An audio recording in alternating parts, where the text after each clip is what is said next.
because you want to really get a handle on beneficial ownership in Europe, right? Absolutely. Specifically, how EU directives are shaping things, but you don't have all the time in the world to become a legal expert on all of this. Right. This is exactly where this deep dive comes in. Yeah.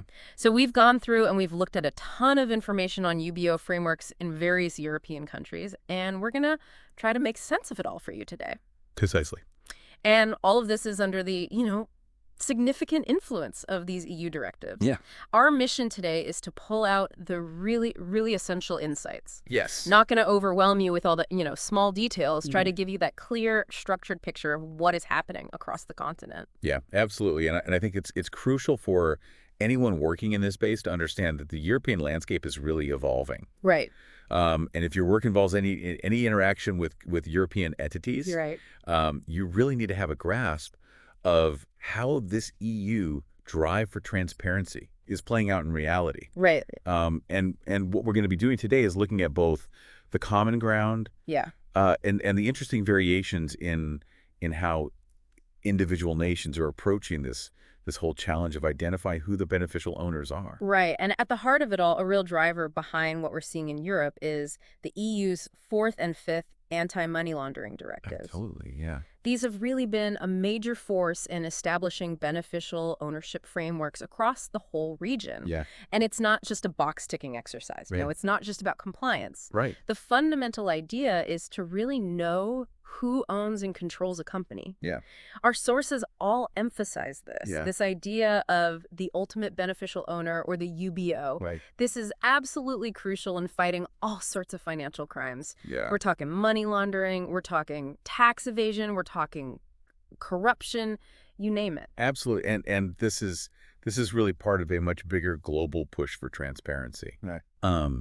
You've got the FATF, the Financial Action Task Force, setting the standard. Yeah. You've got the G20 advocating for this. Right. So the EU directives very much fall in line with this wider global effort Right. to really shine a light on these often complex ownership structures.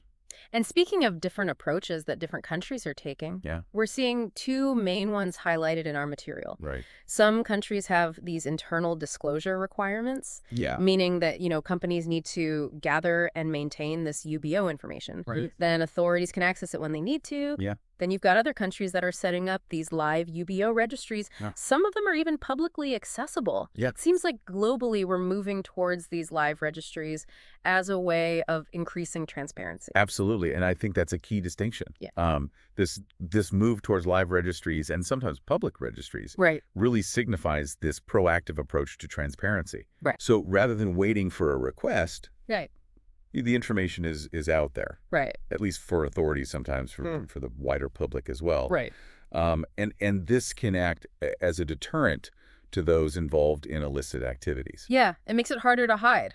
Absolutely. So let's look at some specific examples in Europe Yeah, okay. to see how this is all playing out. All right. The UK really sticks out in our material. Yes. They've got a really comprehensive system. Uh-huh. They have a publicly accessible register of people with significant control, or PSC. Yes. They fully implemented a register of overseas entities. Right. They have a 25% ownership threshold for identifying a UBO. Okay. And importantly, even trusts have to disclose beneficial owners. Interesting. I think what's fascinating about making it public is that it adds that extra layer of scrutiny. Right.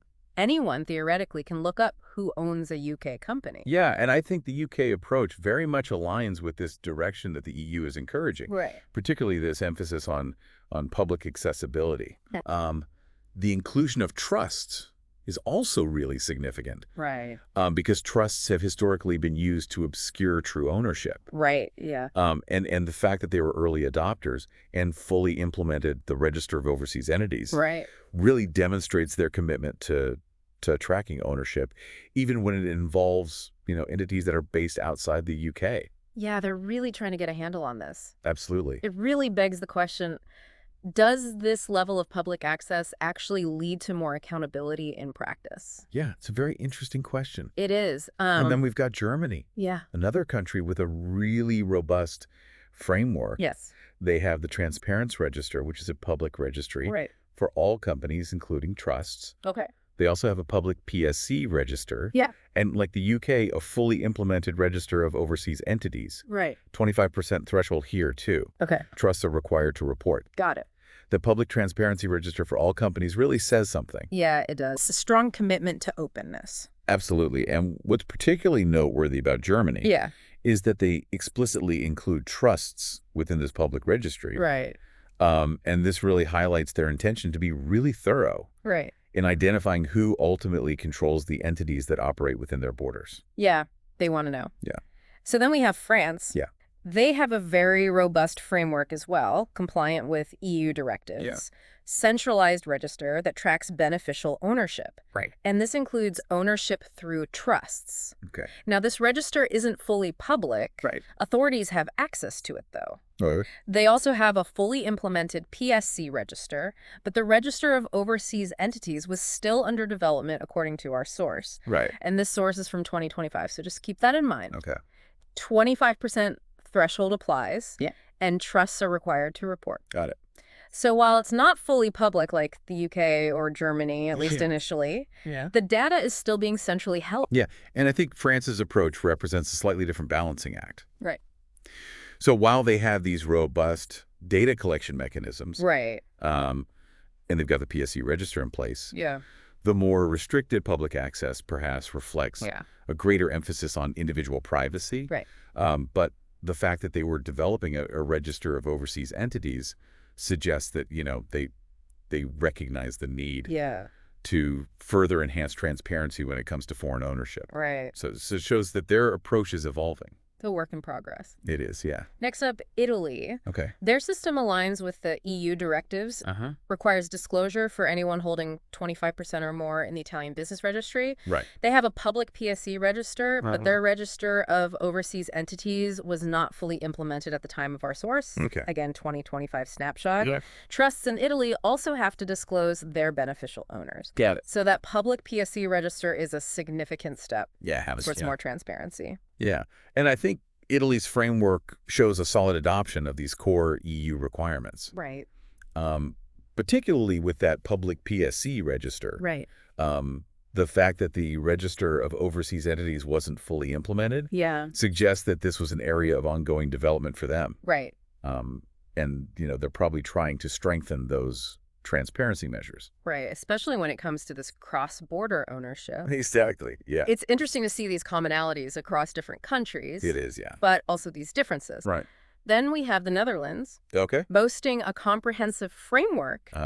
UBO register is accessible to authorities and in some cases the public. Right. And they had fully implemented their register of overseas entities according to our information. Okay, so the Netherlands stands out because of that broader public accessibility to the UBO register. Yeah. Kind of puts them in line with the UK and Germany in terms of transparency.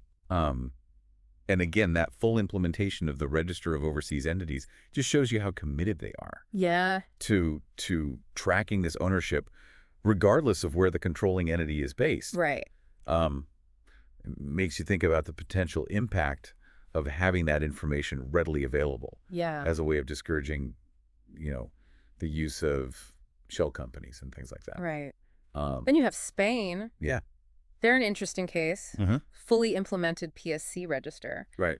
But they didn't have a comprehensive public register at the time of our source. Okay. It shows that even though a lot of countries are on board with collecting this data, there are still different opinions on how widely available it should be. Yeah, I think Spain's approach prioritizes making the information accessible to the relevant authorities. Right.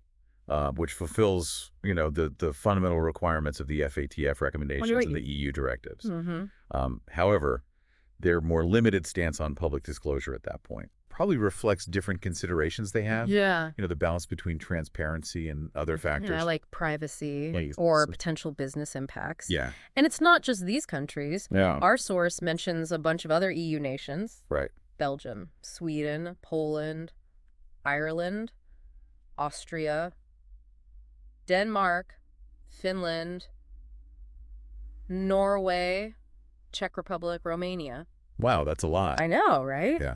All fully implemented PSC registers as part of their EU compliance.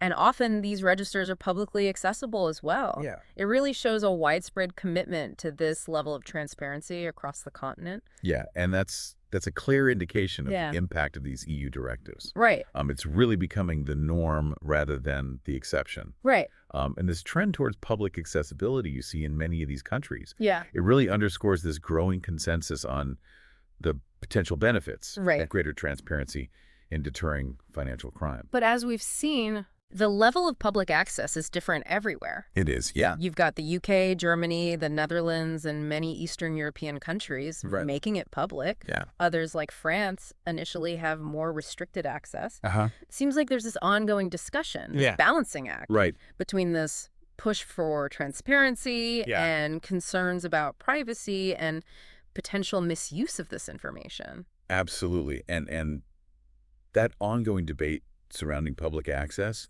really highlights that tension Yeah.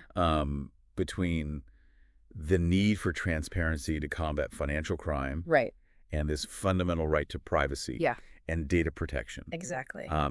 Different countries weigh these factors differently. Right. And that's why you see these variations in implementation. And when it comes to the registers of overseas entities, Yeah. that's where we see even more variation in progress. Right. The UK and the Netherlands seem to be leading the way with full implementation, but many other European countries were either developing these registers or hadn't implemented them yet, according to our 2025 snapshot.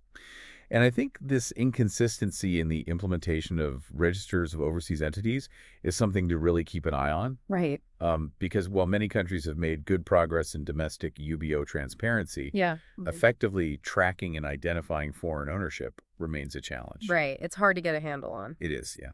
So what are some of the biggest challenges that Europe's still dealing with? Yeah. Our information highlights a few key ones. Okay. First and foremost, ensuring the accuracy of the data and keeping it up to date. Right. Especially when you're dealing with such complex international ownership structures Right. that can be intentionally opaque. Absolutely. Then there's the issue of enforcing these regulations across different countries, which with different legal systems can be really difficult. It can be, yeah. And of course, we can't ignore the privacy concerns, especially with this move towards public registers and the potential for data misuse.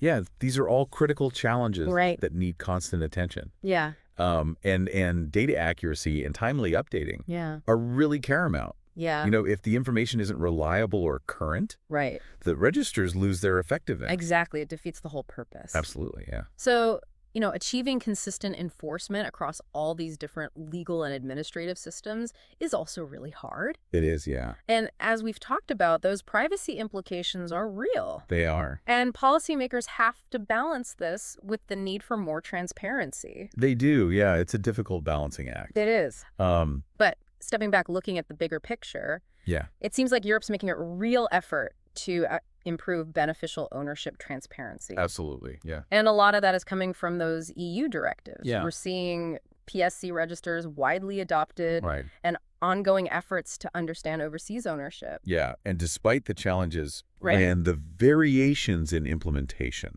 Yeah.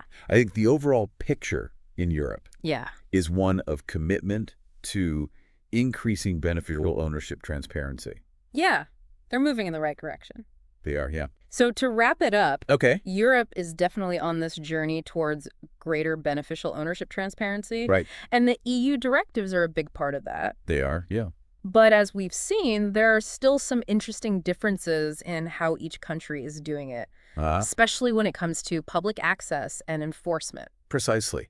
And this brings us to a final thought for you to consider. Right. Given these varying levels of public access that we've seen and these ongoing challenges with enforcement, what do you think is the most important factor for achieving truly effective beneficial ownership transparency globally? Interesting question. It is, yeah. Definitely something to think about. It is.